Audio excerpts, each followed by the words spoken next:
বাংলাদেশে অনেকগুলো রাজনৈতিক দল আছে। তার মধ্যে কিছু রয়েছে ইসলামিক দল, যেমন জামাত ইসলাম, ইসলামিক আন্দোলন বাংলাদেশ, খেলাফত মজলিস, খেলাফত আন্দোলন ইত্যাদি।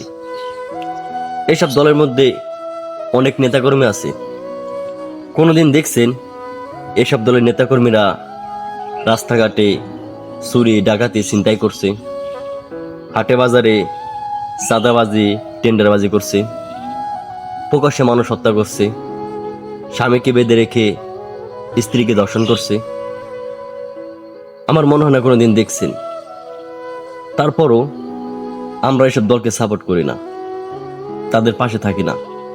আমরা সাপোর্ট করি সেই সব দলকে যেসব দলের নেতাকর্মীরা চুরি করে, ডাকাতি করে, চাঁদাবাজি করে, মানুষ হত্যা করে, স্বামীকে বেঁধে রেখে স্ত্রীকে ধর্ষণ করে, সাদার জন্য প্রকাশ্যে মানুষ হত্যা করে, এইসব দলকে।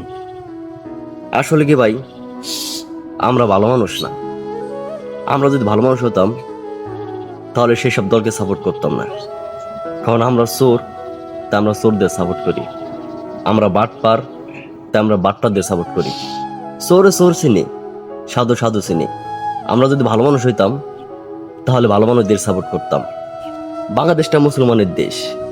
এই দেশে মুসলমানের আইন চলবে, আলেম ওলামারা দেশ চালাবে। যদি বাংলাদেশে ইসলামিক দলগুলো ক্ষমতায় আসে তাহলে বাংলাদেশের মানুষ শান্তিতে থাকতে পারবে, অন্যায় অপকর্ম এসব কিছু কমে যাবে।